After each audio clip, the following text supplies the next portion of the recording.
Okay, and you know what? I think we are live. Hey, Hello to the dear Hannah Shafiroff. hello, Mel Rosenberg. It's so great to, usually the people I get to interview, I'm not fortunate enough to actually meet them. But you and I spent a whole week together last Did. summer at Highlights, and you are just as bubbly and generous and beautiful as you look on the Zoom. Thank you, and likewise to you. There's no comparison here, Hannah, please. These vacuous comments aren't going to help us. It's so there's three wonderful reasons for having you on the show beyond the fact that we're buddies. The first is that this is your debut picture book that you've both written and illustrated. hmm And secondly, it's a book that's very close to my heart. It's a book about Jewish holidays. It's called The Little Book of Big Jewish Holidays, but it's a big book. And thirdly, it's published by Bloomsbury, which is not necessarily a publisher of Jewish children's books. So you have a lot of explaining to do, dear. Uh, Start by talking about the book, and then we'll talk about your life and how the this wonderful book came to be. Yeah, this Oh, is well, before you start, I forgot to introduce me. I was so excited about you. I'm Mel Rosenberg, and I'm the host of the Children's Literature Channel of the New Books Network. There, I've said it. Hannah, the microphone is yours. all right. It's like you said, it's my debut book. I wrote and I illustrated it. It's 64 pages long, and it is the first fully illustrated treasury of Jewish holidays in a bit of time.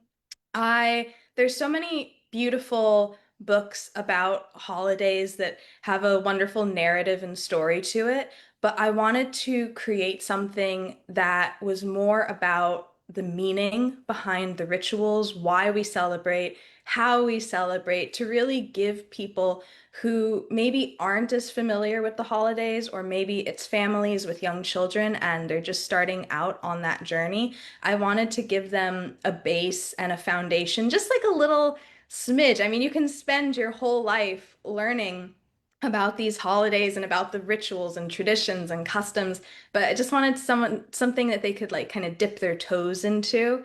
And I wanted it to be joyful. I didn't want the Judaism, I didn't want the traditions and everything to be seen as a burden. I wanted it to be seen as something that was a joy to be done together with family and with community. And I also wanted to make something that was friendly for interfaith families, for classrooms, for even families who aren't Jewish, but maybe they have Jewish friends. I would say, Hannah, especially for Yes. families who aren't Jewish. This is really a great portal for children from all over the world who want to learn Yeah. about how and what Jewish children celebrate. That's why there's no back matter to the book. Everything that you'd need to know is contained within the pages. There's easy pronunciations, there's dates, there's meaning to everything. It goes through how we celebrate, why we celebrate, and it's all fully illustrated. So it's just gonna draw you in like a warm hug, I hope. Let's now give some kudos to the wonderful illustrator who happens to be you, and and wave your book around and show us a few of the lovely spreads. Here's the book, and I'll show you a few of the illustrations. I did all the illustrations with acrylic gouache and colored pencil. Put it up there so you can see it. So this one is one of the Shabbat illustrations. I had a lot of fun doing this one because it's got the Shabbat candles and the light just kind of wraps all the families around like a ribbon.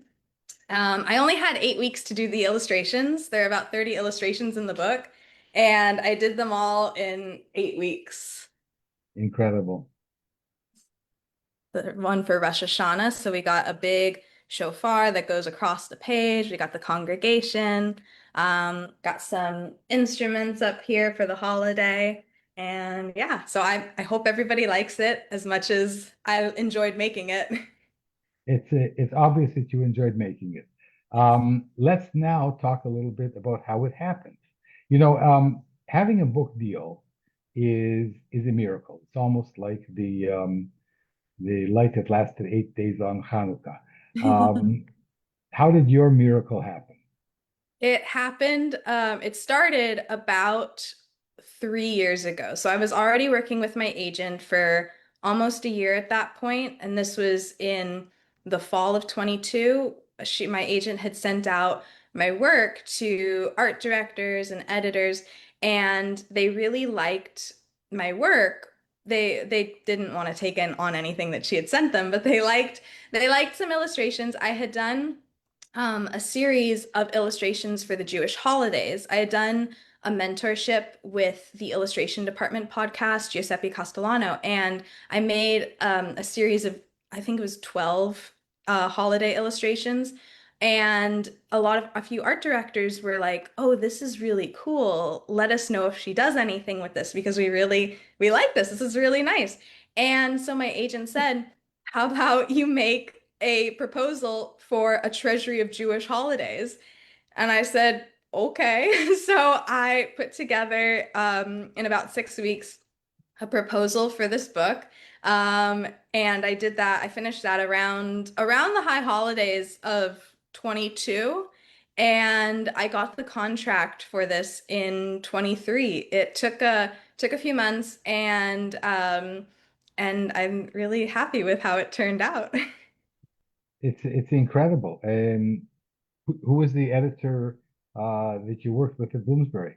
Yeah, I worked with Megan Abate, and she was absolutely amazing. She was so sweet. She was so supportive. She took a chance on me. I had no publishing credentials to my name whatsoever.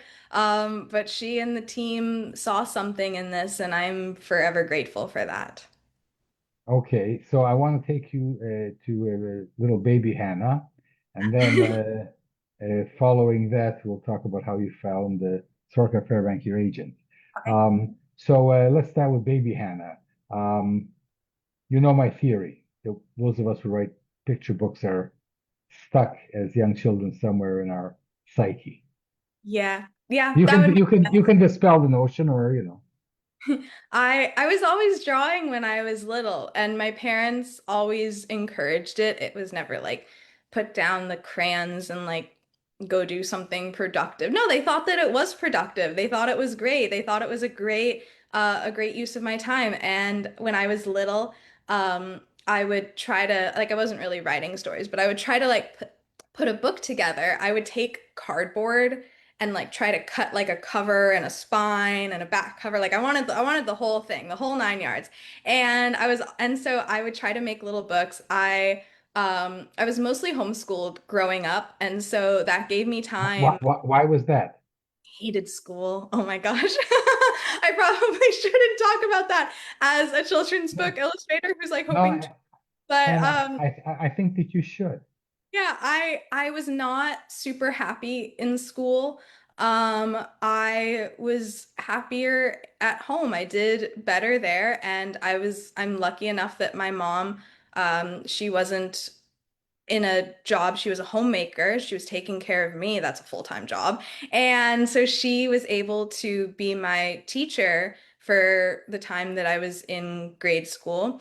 And I spent some time, in the morning doing some math, my English, history, and then I would spend a lot of time making art. I would do sports in Hebrew school and see friends and that stuff too, but it gave me time to do what I loved, which was drawing and painting and creating. Wow. And when did you end up going to school? So I went to half of kindergarten. I dropped out after spring break. I'm a kindergarten dropout. It was not for me. It was not for me. What was it? Hannah, I've never interviewed. I hate kindergarten. It was It never, horrible. it never occurred to me as a 5-year-old Mhm. that I could actually protest. How did you have this common sense as a 5-year-old to say, "Oh, this is not for me"? My parents, I think, had the idea. It was, I mean, like, what do I know when I'm 5 years old, right? My parents had the idea, and I think I don't really remember it, but as my mom would tell me, they basically asked me, do you want to go back to school? It was like the spring holidays. They were like, do you want to go back to school? And I was like, no. And they were like, okay then. And I tried again, second through fourth grade. And it was okay, but it I wasn't that happy there. It's not for every kid, and I'm blessed that I was able to have something that actually worked for me. So I didn't go to middle school at all. I skipped all the trauma that is middle school, and I went to 1 year of high school. I actually went to my local Catholic school for that. And I always joke that the only Jews there were me and Jesus. Um, and it was like the people were nice, but again, I was like, I don't like being in school. I loved college though. I studied illustration. So you didn't homeschool college at least. No, no, I went to college. I went to college.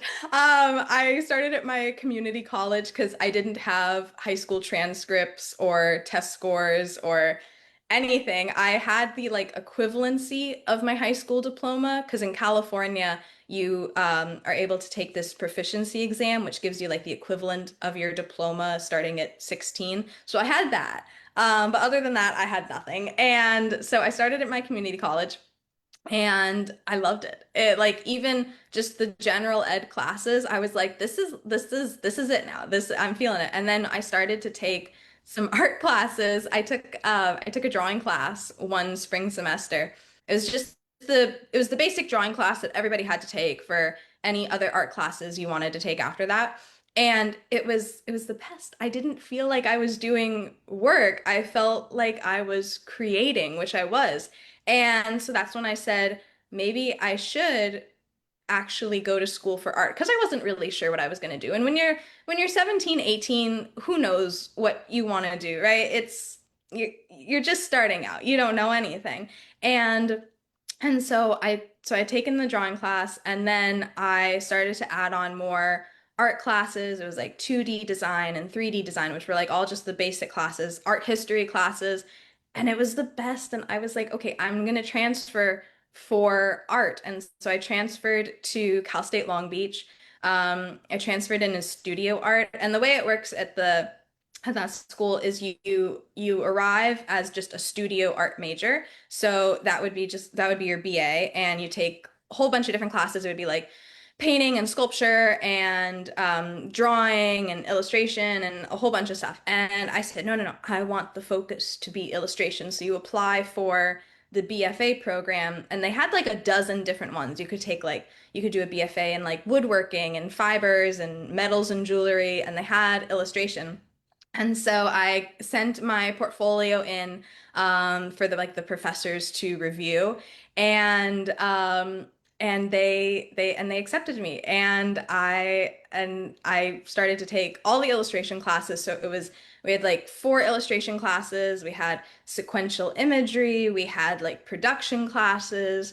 And we had like a special studies class, and I finished college during the COVID-19 pandemic. It was 2020. And so for that special studies class, I did like a whole series of illustrations of what life was like during the pandemic. So it was like waiting in like these long lines, like 6 feet apart at the grocery store. I was like driving around and I saw someone getting their hair cut in their garage, and I did an illustration of that. That was a wild time for sure to finish school during that, but got it done and couldn't honestly turned out really good. So I want to go back. Okay. So you did choose to illustrate children's books. Yes. Was it because of this passion you had creating the books as a 5 or 6 year old? Was there something about your life then that you have to go back and revisit? Or it's just a very happy period for you? It was a happy period, and I'm sensitive. I'm affected by what I create, and I like to create things that are happy and whimsical and joyful because then I feel those feelings. So if I'm drawing a kid who's having a tantrum, there's a little part of me that's like, okay, I got to put on some happy music or else I'm going to get way too affected by this because I'll be creating with my own faces, like with my own face, like the expressions that the characters have. And I get into it. I get invested in what I'm creating. And so I like to have things that feel like a happy childhood because that's what I had. Okay, Baruch that so I mean, Baruch Hashem, you've just destroyed my Hashem. theory, and there's nothing wrong with that. That's okay. Uh, last time I'm having you on the show. No, She I'm has just no joking. trauma. Get her out of here. I'm just joking. So, so back to your post university. So you have a degree now in fine arts, majoring in illustration, but very few illustrators, I know this from Bologna, actually get a job and find an agent. And how did this happen? Yeah, it took a minute. I finished school. It was December 2020. I took 2 weeks to basically couch rot and I didn't do anything because I was taking a lot of classes the last year, working around the clock, and I just wanted 2 weeks to just kind of relax. And then after that, I started to sell prints and cards and illustrations online, just kind of starting to get it going. I was working on my portfolio and doing things with SCBWI. And then I got a job teaching art for young kids, and that was incredible experience. They were something else. They were wild and hilarious, and they were big points of inspiration for a lot of illustrations and pieces. And it was about, and I was posting on Instagram. I was posting the work that I was making on Instagram. And about a year out of school, I was posting for the Kidlit postcards. And I got a follow from someone that I didn't recognize. It would be my agent, Sorka Fairbank, but at the time I was like, who is this? I don't know, moved on with my day. And it was about a month later, I was at work and I received an email from her saying that she had been looking at my work and she really liked it. And she was wondering if I was looking for representation because she was interested. And I've joked about this with her, but I like glanced through it really quickly. I was at work. I was like just on like a 5 minute break. And I was like, this looks like spam. And so I forwarded it to my dad because I just had like a quick break. I was like, is this legit? And I checked back on my phone at lunch and he's like, no, this is legit. You should follow up with her. And I was like, oh, okay. An agent is contacting me and is interested in me. I had sent out after some conferences, I'd sent out like my portfolio or a book dummy to editors or art directors, and I didn't hear anything, like it'd be like oh, thanks so much, enjoyed your work, that sort of thing. But I was like, wait, this is someone who's interested in my work, who likes my work, and can help me get my work out there. And so we did a phone call. She was cool and she liked me. And so I signed on just at the end of the year, and we haven't looked back since. We've been working together and it's been great. So wonderful. So you have your new book out. When did it launch? It launches, okay, so we're recording this on the 4th and it launches on Mhm. the 9th. So Oh, it's just okay. So we're 5 days early. very early. The early That's bird catches the fantastic. worm. Yeah, and it's just in time for Rosh Hashanah, Yes. the Jewish New Year. Let's talk a little bit about the book. You start out with Shabbat. I have an interest in Shabbat. We talked about that. I'm trying to write a manuscript for children about Shabbat, about the Jewish Sabbath. And you start your book with the Shabbat. Yes. It's the big one. It's the big one. It happens every week, and it's it's the foundation of Judaism. I forget who said it, but somebody said more than the Jews have kept Shabbat, Shabbat has kept the Jews, and it's it grounds you, it centers you for the week, it reminds you of what's really important, of taking that step back from work and spending time with family and loved ones and community and eating your weight in challah. It's well, you know, the Jewish people invented I mean, together with God, invented the work week. Exactly. Um, this is this is ours. Yeah. Um, and then you go on to describe all of the Jewish holidays. And like you said, you don't go into the some of the other fast days other than Yom Kippur, but you've covered the whole gamut. Um, hmm how did you celebrate these holidays growing up? Oh, I had so much fun when I was really little. I started going with my parents. We went to Tot Shabbat at our synagogue, and that was for like the little toddlers, like 2 to 4 years old. And we would sing some songs, we would say a few prayers, and then there'd be a dessert oneg afterwards. And and we would go to services for the high holidays. We would build a sukkah, or we would go to a friend's sukkah. We would do all of it. We would have a Seder, we would have friends over for it.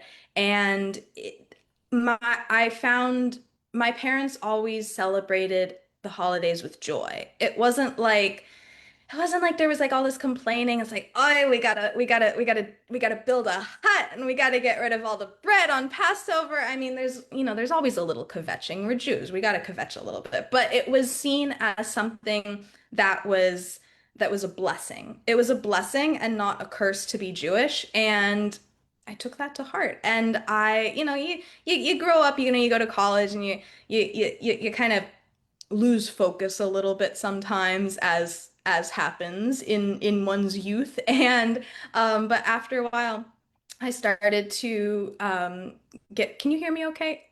I Are you hear able you. to hear? Fantastic. Okay, good. I was a little worried it was like lagging or something. Okay. I started to do some studying on my own of Torah and traditions and commentary on it, and it recentered me for what was important. And I said, I want to make this part of my art practice. I want this to be a focus because this is important. It's big stuff, and I want other people to find joy in it as well. Fantastic. So, of this whole selection of Jewish holidays, what's your favorite?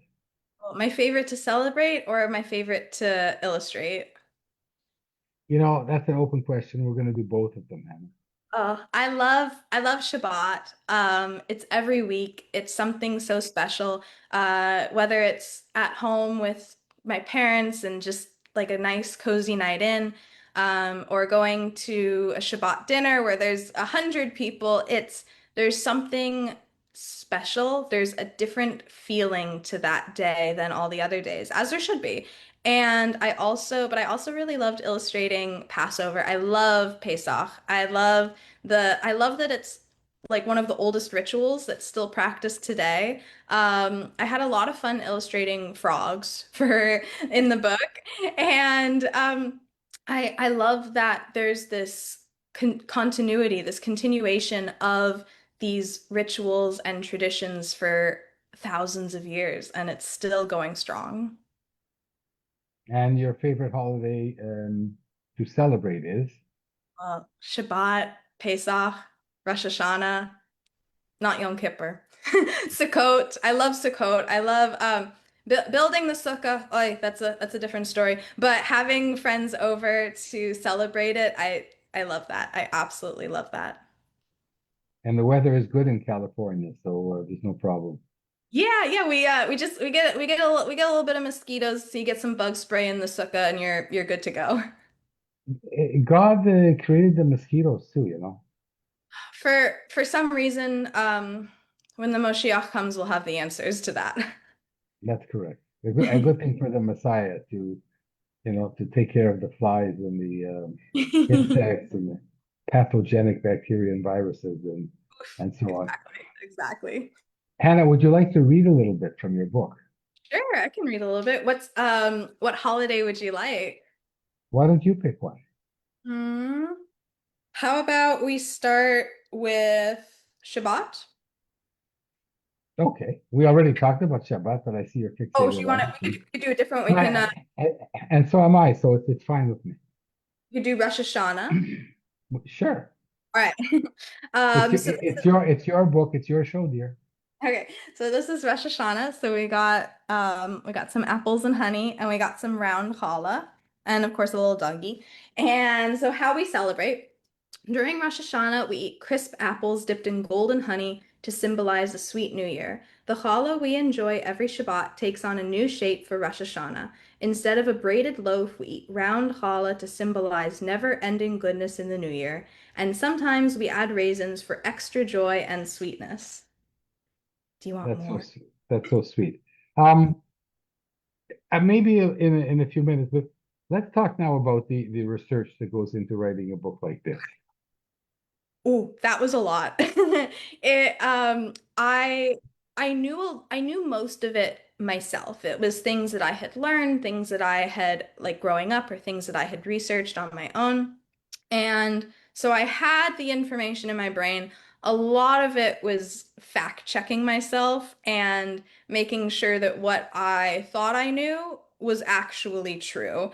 So it was checking like several different sites because you ask 10 rabbis, you're going to get 12 different opinions, right? So it was a lot of just seeing what different people thought, what different groups thought, and kind of taking that and making sure it was all cohesive, and also understanding that this is just a dip into the traditions and culture. It's not the Talmud. It's not this big encyclopedia worthy book. It's my little book of big Jewish holidays. I wanted it to be like this overarching umbrella that you could just get a little idea for. It could spark a little joy and make you want to delve a little deeper into it. It's wonderful. Um, the book is nonfiction. What about fiction, Hannah? I'm working on some fiction. We'll see what happens with that. More Jewish stories and more Jewish joy. Okay. I can't talk about it too much just yet, but soon, Okay. hopefully. Okay. Well, we'll have you back. So, so there's another thing, like having the ability to write and to illustrate is a very it's a rare talent, and it's a very sought after talent in this genre. Um, do you feel that if you write a text, you have to be the one to illustrate it? Are you going to illustrate other people's stories in the future? How does that work for you?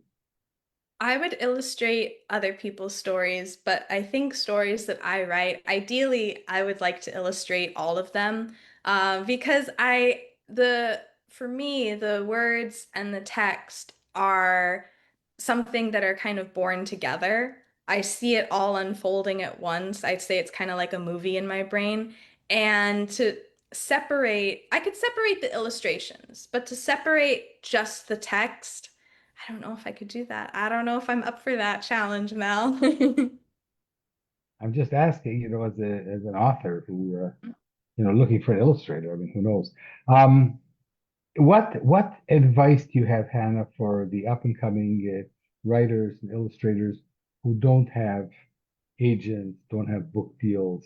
Um, what can you share with them about your journey, especially given as you're so young and you're already, some of us spend 70 years in the desert, which is 30 more than Moses.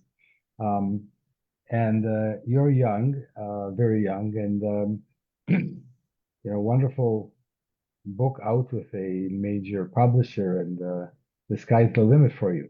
So you must have some advice to share. I would say to you, it sounds cliche, but you have to work for it and you have to want it. And sometimes more than that, you can have the greatest portfolio in the world. It sometimes comes down to timing, and it can be you send something to someone at just the right time, or someone sees something at just the right time. And that's why you have to keep on making. You have to keep writing the words, drawing the pictures. You have to keep on creating, because you never know what's going to happen. It it can feel disheartening at times when it feels like nothing's working, but you have to kind of sometimes take a step back from that and remind yourself, okay, I create the way that I breathe, that I have to drink water, that I have to eat food. If I'm not creating, something's off, it doesn't feel quite right. And you have to find you have to find the joy in that. And sometimes you have to rekindle the joy a little bit. Maybe you take a step back for a minute. Maybe you find some studies that you're working on. Maybe you find that you just want to do some observational sketches for a while. But it's finding the joy and remembering the joy and why you want to keep on making. And this might sound also really silly. I find listening to motivational songs really helpful.